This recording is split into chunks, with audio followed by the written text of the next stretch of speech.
সুপ্রিয় শিক্ষার্থীবৃন্দ, আসসালামু আলাইকুম। ঢাকা কলেজের পক্ষ থেকে অনলাইন ক্লাসে আমি তোমাদেরকে স্বাগত জানাচ্ছি। আমি রাফেজা খাতুন, প্রভাষক, ইসলামিক স্টাডিজ বিভাগ, ঢাকা কলেজ। আজকে আলোচনার বিষয়বস্তু কর্তব্য পরায়ণতা, অর্থাৎ কর্তব্য কী, কর্তব্যের প্রকারভেদ এবং কর্তব্য পরায়ণতার গুরুত্ব কী এবং এই কর্তব্য অবহেলার পরিণাম কী সেটি সম্পর্কে তোমাদের আজকে আমি আলোচনা করব ইনশাল্লাহ।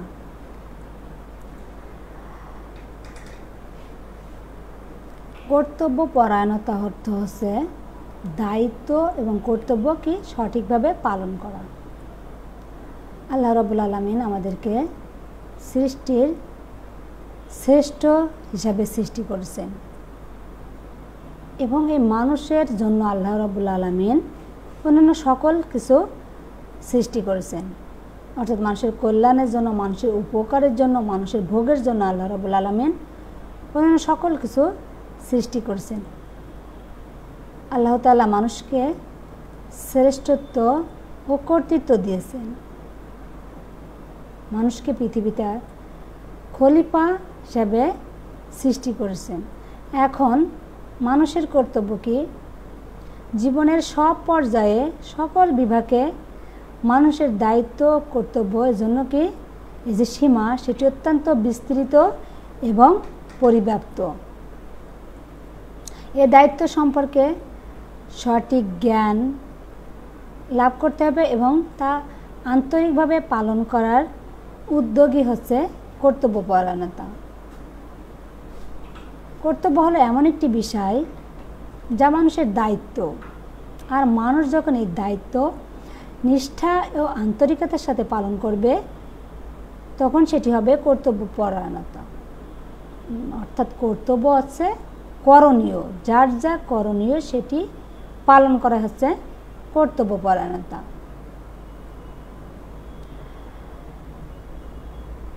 যেসব কাজ বা বিষয় সম্পন্ন করা অপরিহার্য, অনিবার্য, তাকে বলা হয় কর্তব্য। আর এ সকল কাজ যখন সম্পাদনে মানুষ সচেষ্ট হবে এবং আত্মনিয়োগ করবে তখনই সেটি হবে কর্তব্য পরায়ণতা। এখন ইসলামী শরীয়তের পরিভাষায় এই কর্তব্য পরায়ণতা কী সেটি আমি একটু বলি। মানুষের জীবন ধারণ, মানুষের জীবন পরিচালনা এবং পৃথিবী ও পরকালীন জীবনে শান্তি ও মুক্তি লাভের জন্য যা কিছু কল্যাণকর, যা কিছু কার্যকর তার অনুশীলন করাই হলো কর্তব্য। আর এই কল্যাণ কাজ সম্পাদনের মানুষ যখন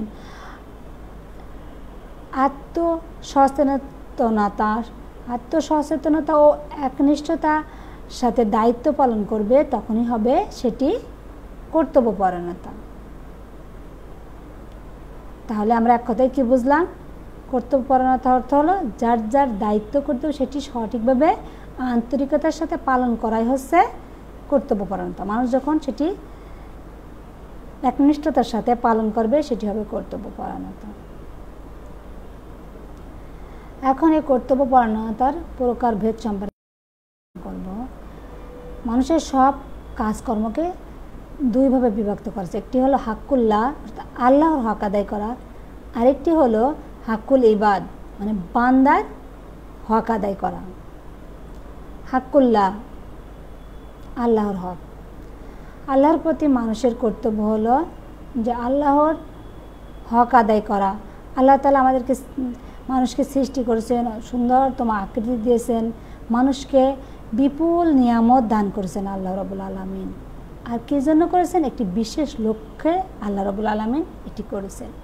যেমন আল্লাহ বলেছেন, পবিত্র কোরআন ইরশাদ হচ্ছে, অমা খলাকতুল জিন্না ওয়াল ইনসা ইল্লা লিয়াবুদুন,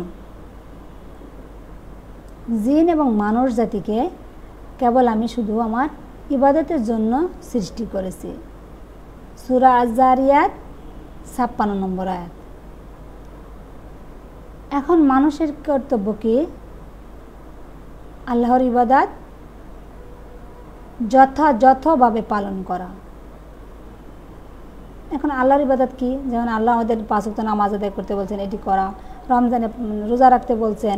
যারা অর্থ সম্পদ আছে তাকে হজ করতে বলছেন, যাকাত দিতে বলছেন। এটি যদি আমরা সঠিকভাবে পালন করি তাহলে আমরা আল্লাহর ইবাদত করলাম। আর ঠিক তেমনি যেটা নিষেধ করেছেন, যেমন চুরি করবে না, ব্যভিচার করবে না, মিথ্যা বলবে না, এই নিষেধ এবং আদেশ আমরা যদি সঠিকভাবে পালন করি তাহলে হবে হাক্কুল্লাহ, অর্থাৎ আল্লাহর ইবাদত পালন করা।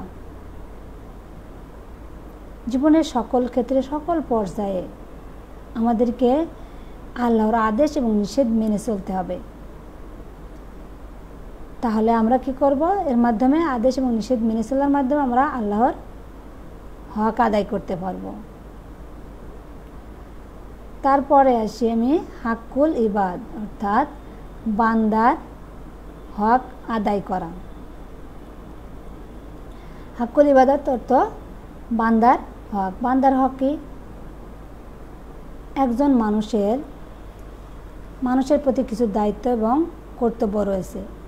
এই মানুষের প্রতি মানুষের যে দায়িত্ব কর্তব্য সেটি যদি সঠিকভাবে মানুষ পালন করে তখন হবে বান্দার প্রতি হক আদায় করা।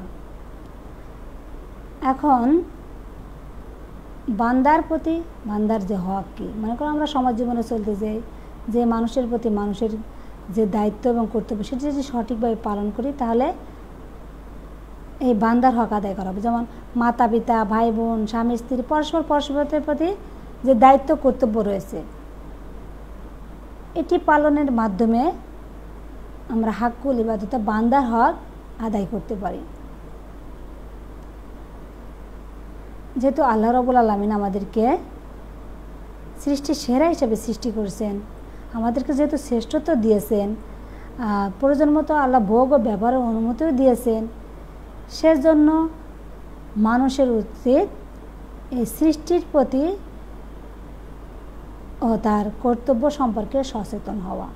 আমাদেরকে হাক্কুল্লাহ অর্থাৎ আল্লাহর ইবাদত পালনে যেমন সচেতন হতে হবে, ঠিক তেমনই আমাদের বান্দার প্রতি এবং মানুষের প্রতি, মানুষ ছাড়া আরও অন্যান্য যেসব সৃষ্টি রয়েছে সে সকল সৃষ্টির প্রতি আমাদের কর্তব্য সম্পর্কে সচেতন হতে হবে। আমরা যখন এই বান্দার যে হক, যে দায়িত্ব কর্তব্য সেটি সম্পর্কে সচেতন হব এবং যখন সেটি আমি পালন করব তখন এর মাধ্যমে হাক্কুল ইবাদ অর্থাৎ বান্দার হক আদায় করা হবে। তাহলে আমি হাক্কুল ইবাদ এবং হাক্কুল লা অর্থাৎ আল্লাহর ইচ্ছা সম্পর্কে বুঝালাম। এখন আমি তোমাদেরকে ব্যক্তিগত জীবনে কর্তব্য পরায়ণতার গুরুত্ব কী সেটি নিয়ে আলোচনা করব।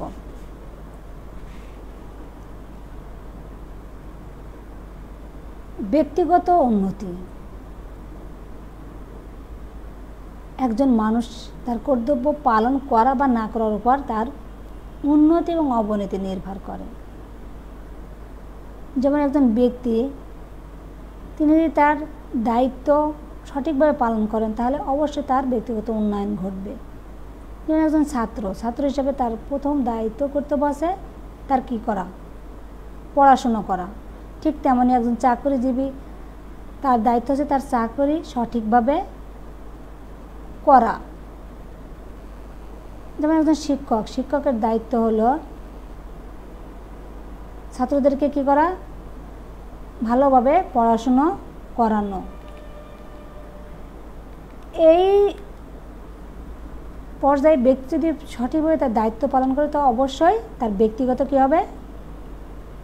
জীবন উন্নয়ন ঘটবে। অন্যদিকে কর্তব্য যদি অবহেলা করে, তার যে দায়িত্ব সে যদি সঠিকভাবে পালন না করে তাহলে ব্যক্তিগত জীবন কী হবে? বিপর্যয় এবং অবনতি ঘটবে। কাজেই ব্যক্তিগত উন্নয়নের ক্ষেত্রে কর্তব্য পরায়ণতা অত্যন্ত গুরুত্বপূর্ণ। আল্লাহ রাব্বুল আলামিন পবিত্র কোরআনে ইরশাদ করছেন, ওয়া আন্না লাইসা লিল ইনসানি ইল্লা মা সাআ। মানুষ ততটুকুই পায় যতটুকু সে চেষ্টা করে। সূরা আন-নাজম 39 নম্বর আয়াত। তাহলে আমরা বুঝতে পারলাম মানুষ ঠিক ততটুকু পাবে যতটুকু সে চেষ্টা করবে। এখন একজন ছাত্র সে যদি পড়াশোনা করে অবশ্যই সে পরীক্ষায় ভালো করবে। ঠিক একজন ব্যবসায়ী সে যদি ব্যবসা মনোযোগের সাথে করে অবশ্যই তার ব্যবসা উন্নতি ঘটবে। কারণ আল্লাহ রাব্বুল আলামিন বলছেন যে মানুষ ততটুকু পায় যতটুকু সে চেষ্টা করে। মৌলিক মানবিক চাহিদা পূরণ। মৌলিক মানবিক চাহিদা পূরণ অর্থাৎ কি? একজন মানুষের জীবনে মৌলিক মানবিক চাহিদা কি? খাদ্য, বস্ত্র, বাসস্থান, শিক্ষা, চিকিৎসা, বিনোদন, এটি তো মৌলিক মানবিক চাহিদা। আর মানুষ যখন কর্তব্যপরায়ণ হবে তখন সে মানুষ এই চাহিদাগুলো এই অধিকার পাবে। যেমন একটি দেশের সরকার বা রাষ্ট্রপ্রধান তার দায়িত্ব কর্তব্য সঠিকভাবে পালন করে তাহলে সেই স্থানের জনগোষ্ঠী বসবাসরত মানুষ কি করবে? তার মৌলিক মানবিক চাহিদা এখন সেই রাষ্ট্রে পাবে। আর সরকার রাষ্ট্রপ্রধান যদি তার দায়িত্ব সঠিকভাবে পালন না করে তাহলে এই মৌলিক মানবিক চাহিদা জনগণের পূরণ হবে না। আর এই কর্তব্যপরায়ণতা ছাড়া অর্থনৈতিক সচ্ছলতা আশা করা যায় না। অর্থনৈতিকভাবে স্বাবলম্বী হতে হলে, অর্থনৈতিকভাবে সচ্ছল হতে হলে অবশ্যই প্রত্যেকের দায়িত্ব এবং কর্তব্য সঠিকভাবে পালন করতে হবে। প্রতিভার বিকাশ ও লালন। জন্মগতভাবে প্রতিটা মানুষই কিছু না কিছু প্রতিভার অধিকারী। আল্লাহ রাব্বুল আলামিন মানুষকে এই প্রতিভা দিয়ে সৃষ্টি করেছেন। প্রতিভা কি? যেমন কারোর বিবেক বুদ্ধি অনেক বেশি থাকে, আবার কারো মেধা অনেক বেশি, কাউকে আল্লাহ সুন্দর কণ্ঠ দিয়েছেন। মানে এই এক একজনকে এক এক প্রতিভার দিক থেকে আল্লাহ গুণান্বিত করেছেন। এখন মানুষের উচিত এই যে যার যার আল্লাহ যে প্রতিভা দিয়েছেন এটি সঠিকভাবে সুচারুরূপে এটি পালন করা। কারণ কর্তব্যপরায়ণ ছাড়া প্রতিভার বিকাশ ঘটানো সম্ভব না। আমরা যদি কর্তব্যের ক্ষেত্রে অবহেলা করি তাহলে কী হবে? প্রতিভার বিকাশ ও লালন ঘটানো সম্ভব হবে না। আর আমরা যদি কর্তব্যভাবে সঠিকভাবে পালন করি তাহলে আমাদের মেধা, আমাদের প্রতিভার বিকাশ ঘটানো সম্ভব হবে। এটি হলো সমস্যার সমাধান। আমরা যদি সঠিকভাবে দায়িত্ব পালন না করি তাহলে আমরা বিভিন্ন সমস্যায় পড়তে পারি। প্রয়োজনীয় ও গুরুত্বপূর্ণ কর্তব্য যদি আমরা রেখে দিই, অসম্পন্ন রাখি, তাহলে নানা রকম সমস্যা এবং অরাজকতাও সৃষ্টি হতে পারে এবং আমাদের জীবন দুর্বিষহ অশান্তিতে ভরে উঠতে পারে। কিন্তু আমরা যদি কর্তব্যপরায়ণ হই, আমরা যদি আমাদের দায়িত্ব সঠিকভাবে পালন করি তাহলে কোনো সমস্যার সৃষ্টি হবে না। আর উদ্ভূত সমস্যার সৃষ্টি হলেও সেটি সমস্যার সমাধান হবে আমরা যদি কর্তব্যপরায়ণ হই। তারপরে আসি আমি বিশ্বস্ততা ও গ্রহণযোগ্যতা বৃদ্ধি। অন্যান্য মানুষের কাছে ব্যক্তির বিশ্বস্ততা ও গ্রহণযোগ্যতা বৃদ্ধি করতে হলে অবশ্যই ব্যক্তিকে কর্তব্যপরায়ণ হতে হবে। কর্তব্যপরায়ণ যিনি হন মানুষ তাকে কি করে? বিশ্বাস করে, তার গ্রহণযোগ্যতা মানুষের কাছে বৃদ্ধি পায়। আর মানুষ যদি তার কর্তব্য সঠিকভাবে পালন না করে তাহলে মানুষের কাছে তার গ্রহণযোগ্যতা কী হবে? হ্রাস পাবে।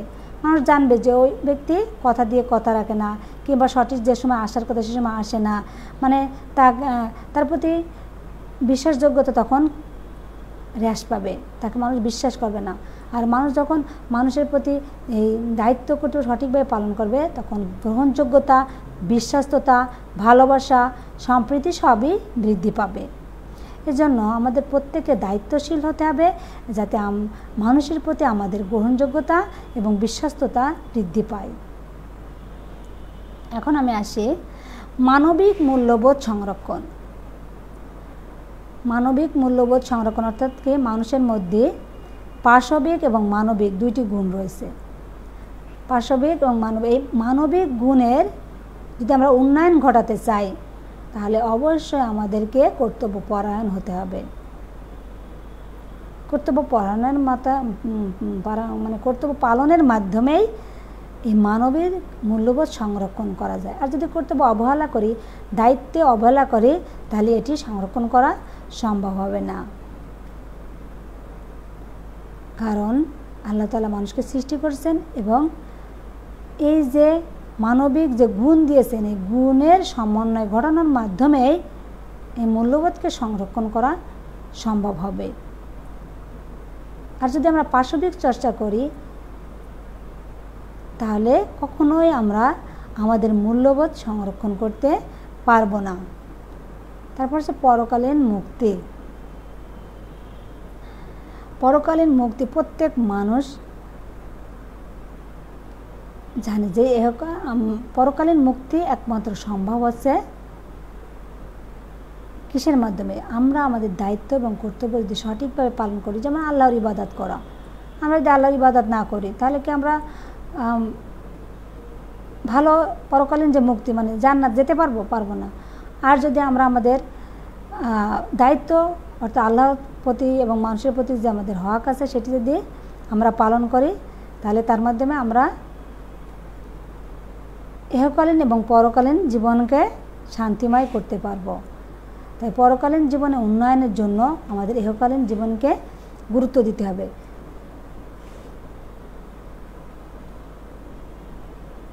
যেমন দুনিয়াতে আল্লাহ আমাদেরকে সৃষ্টি করেছেন কিসের জন্য? আমাদের তার ইবাদতের জন্য। এখন আমরা যদি আল্লাহর ইবাদত সঠিকভাবে না করি, পালন না করি, তাহলে কি আমাদের পরকালীন মুক্তি সম্ভব হবে? কখনোই সম্ভব হবে না। ঠিক তেমনি আমাদের আল্লাহর যে আমাদের হক আদায় করতে বলছেন, হাকুল্লাহ অর্থাৎ আল্লাহর হক, সেটি যদি আমরা পালন না করি, তাহলে আল্লাহর হক আদায় করা হলো না। তাই পরকালীন জীবনে উন্নয়নের জন্য আমাদেরকে ইহকালীন জীবনকে গুরুত্ব দিতে হবে এবং ইহকালীন জীবনের দায়িত্ব এবং কর্তব্য সঠিকভাবে পালন করতে হবে। তাহলে ব্যক্তিগত জীবনে কর্তব্য পরায়ণতার গুরুত্ব ও প্রয়োজনীয়তা সম্পর্কে আমি আলোচনা করলাম। এখন সমাজ জীবনে কর্তব্য পরায়ণতার গুরুত্ব কী, সেটি আমি এখন আলোচনা করব। শৃঙ্খলা প্রতিষ্ঠা। সমাজের সর্বস্তরে শৃঙ্খলা প্রতিষ্ঠা করতে হলে অবশ্যই আমাদেরকে কর্তব্য পরায়ণ হতে হবে। কর্তব্যে আমরা যদি অবহেলা করি, তাহলে আমাদের সামাজিক জীবন কী হবে? বিপর্যয় নেমে আসবে। সামাজিক জীবন বিশৃঙ্খলা সৃষ্টি হবে। ব্যক্তির প্রতি, সমাজের প্রতি এই যে দায়িত্ব যদি না পালন করলে মানুষের প্রতি মানুষের আস্থা থাকবে না। আর এই কর্তব্য অবহেলায় কারণে সমাজ জীবনে বিভিন্ন অরাজকতা সৃষ্টি হতে পারে। আর এই অরাজকতা রোধ করার জন্য সমাজ জীবনকে শান্তিময় ও শৃঙ্খলা জাতি হিসেবে প্রতিষ্ঠা করার জন্য অবশ্যই আমাদেরকে কর্তব্য পরায়ণ হতে হবে। তাহলে আমাদের সামাজিক জীবন সুন্দর এবং শান্তিময় হবে। তারপর আছে মানবাধিকার সংরক্ষণ। মানবাধিকার সংরক্ষণ কি? কর্তব্যপরায়ণতা সমাজের সদস্যদের মৌলিক মানবাধিকার সংরক্ষণ করে। রাষ্ট্রীয় প্রশাসনের দায়িত্বহীনতার কারণে জনগণের মৌলিক মানবাধিকার লঙ্ঘন হয়। প্রশাসন যদি দায়িত্বশীল হয়, অবশ্যই সে রাষ্ট্রের, সে দেশের জনগণের মানবাধিকার কী হবে? সংরক্ষিত হবে। কোনো রাষ্ট্রের সরকার অথবা রাষ্ট্রপ্রধান যদি দায়িত্বশীল হয়, তার কর্তব্য যদি সঠিকভাবে পালন করে, তাহলে অবশ্যই ওই রাষ্ট্রের, ওই দেশের মানুষ তার খাবার, পোশাক, বাসস্থান, শিক্ষা, চিকিৎসা সহ চিত্ত বিনোদন সহ সকল অধিকার ভোগ করতে পারবে। আর যদি সরকার বা রাষ্ট্রপ্রধান কর্তব্য অবহেলা করে, তাহলে সেখানকার জনগণ অবশ্যই এই মৌলিক মানবাধিকার থেকে বঞ্চিত হবে। তাই রাষ্ট্র, সমাজ এবং সমাজের সব পর্যায়ে মানুষের মধ্যে কর্তব্যপরায়ণতার অনুশীলন ঘটাতে হবে, আর এর মাধ্যমেই মানবাধিকার সংরক্ষণ করা সম্ভব হবে।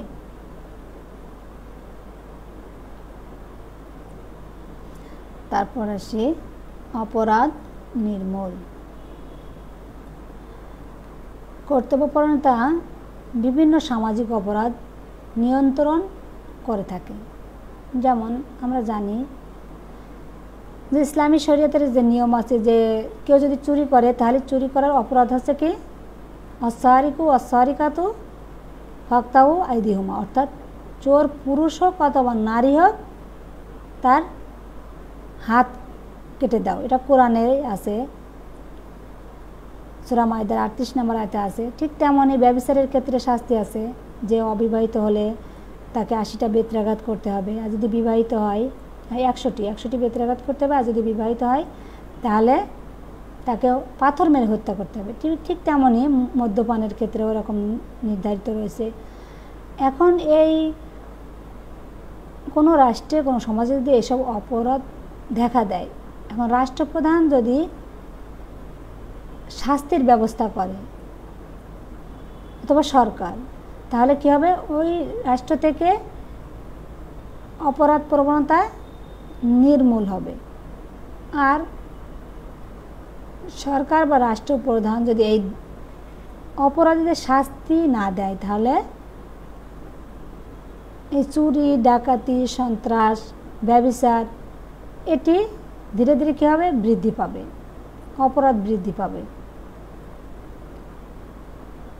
তাই শাসকবর্গের প্রয়োজনীয় কর্তব্য হলো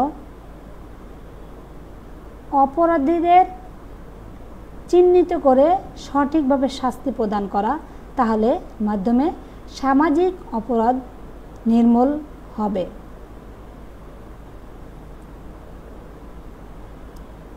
জাতীয় উন্নয়ন। জাতীয় উন্নয়ন ও সমৃদ্ধি অর্জনের জন্য কর্তব্যপরায়ণতার গুরুত্ব অত্যন্ত বেশি।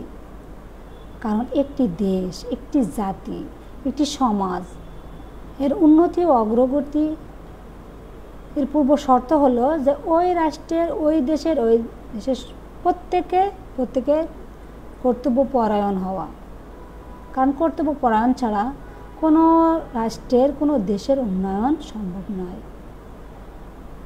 প্রত্যেকে যদি প্রত্যেকের কর্তব্য সঠিকভাবে পালন করে, তবে ওই দেশের, ওই জাতির অবশ্যই উন্নয়ন ঘটবে। সেটি প্রশাসনের ক্ষেত্রে হোক, প্রতিষ্ঠানে হোক, ব্যবসায় হোক, পরিবহনে হোক, সকল পর্যায়ে কর্মকর্তা কর্মচারীরা যদি কর্তব্যপরায়ণ হয়, তাহলে অবশ্যই ওই জাতির উন্নয়ন সাধিত হবে। কেননা সামষ্টিক পর্যায়ের কর্তব্যপরায়ণতা না থাকলে সম্প্রীতি, ভ্রাতৃত্ব, সমৃদ্ধির পরিবর্তে সেখানে কী হবে, জুলুম, শোষণ, নির্যাতন, নিপীড়ন ইত্যাদি বৃদ্ধি পাবে এবং ওই সমাজের অধঃপতন নেমে আসবে। এজন্য জাতীয় উন্নয়নের জন্য অবশ্যই প্রত্যেকের দায়িত্ব সঠিকভাবে পালন করতে হবে, যাতে একটি দেশের, একটি জাতির, একটি সমাজের উন্নয়ন ঘটানো সম্ভব হয়। কাজেই সামাজিক ক্ষেত্রে এবং সামষ্টিক উন্নয়নের ক্ষেত্রে অবশ্যই কর্তব্যপরায়ণ হতে হবে। কর্তব্যপরায়ণতার কোনো বিকল্প নেই সামাজিক এবং জাতীয় উন্নয়নের ক্ষেত্রে। তারপর একটা আছে পারস্পরিক আস্থা। পারস্পরিক আস্থা এবং পারস্পরিক যে গ্রহণযোগ্যতা, এটি বৃদ্ধি করতে গেলে অবশ্যই আমাদেরকে কর্তব্যপরায়ণ হতে হবে। কর্তব্যপরায়ণ ছাড়া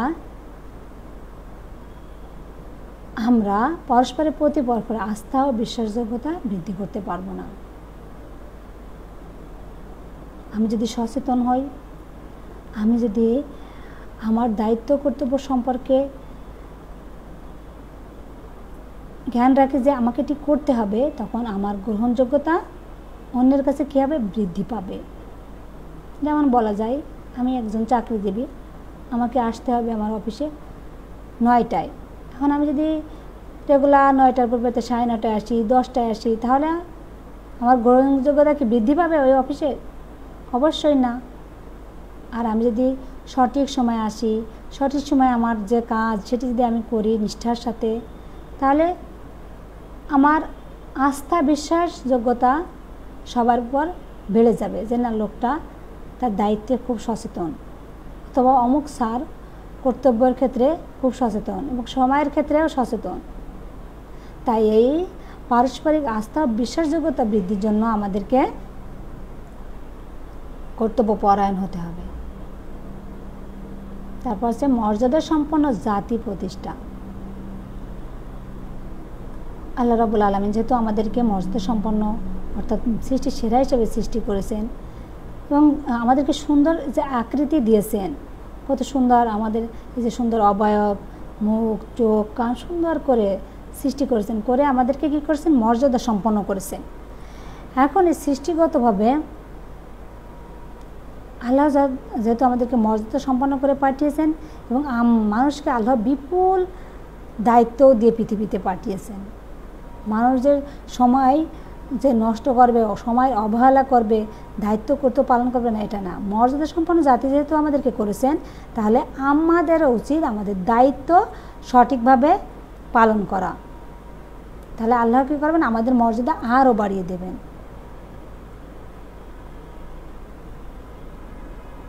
আল্লাহ তাআলা মানুষকে যে মর্যাদা দিয়েছেন, সে মর্যাদা সংরক্ষণের জন্য আমাদেরকে কর্তব্যপরায়ণ হতে হবে।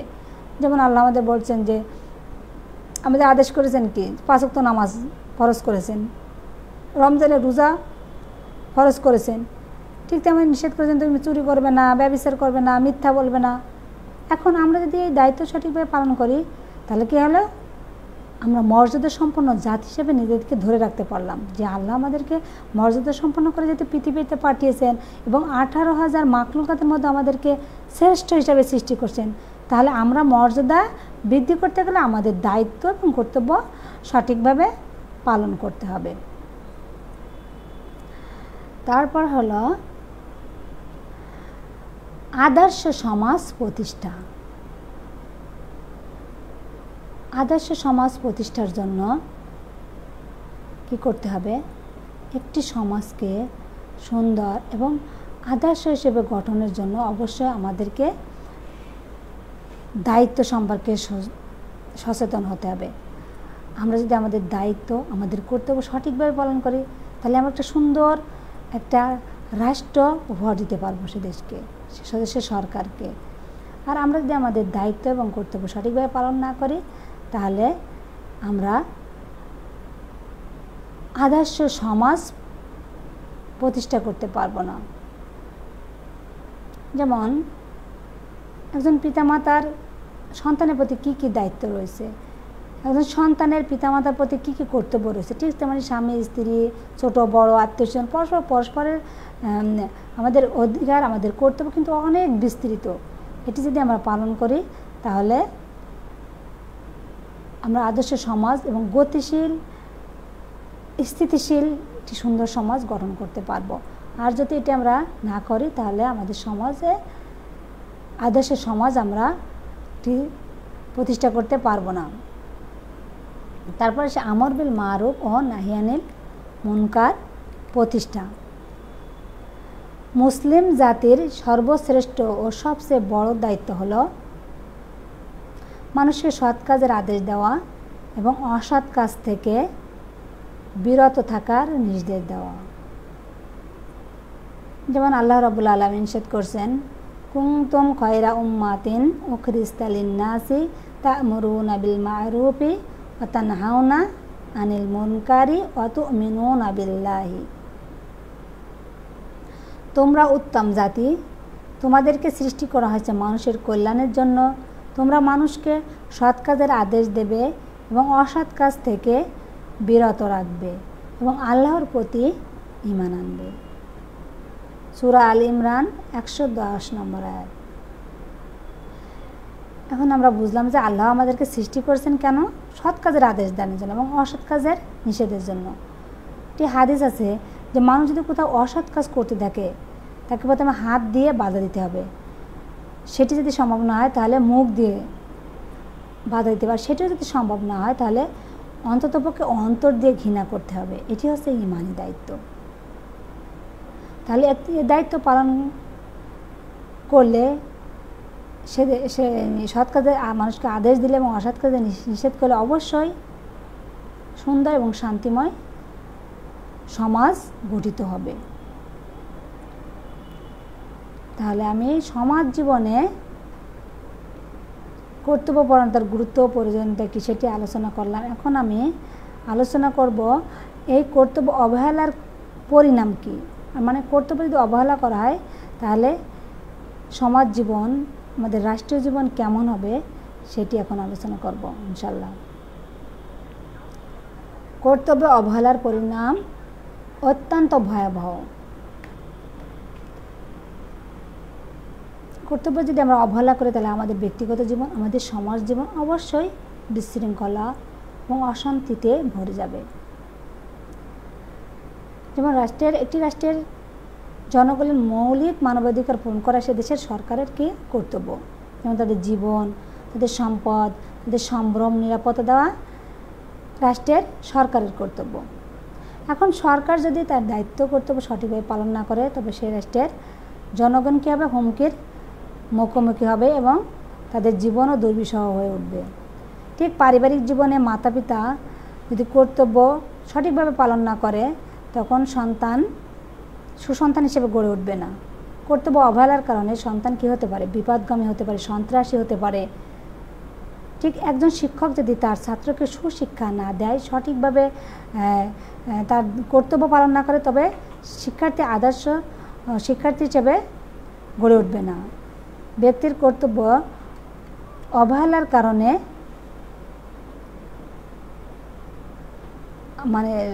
কর্তব্য অবহেলার কারণে উন্নয়ন সম্ভব নয়।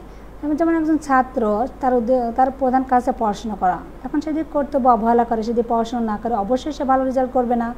ঠিক তেমনই একজন ব্যবসায়ী, তিনি যদি তার কর্তব্য সঠিকভাবে পালন না করে তার ব্যবসায়ী লাভবান হবে না।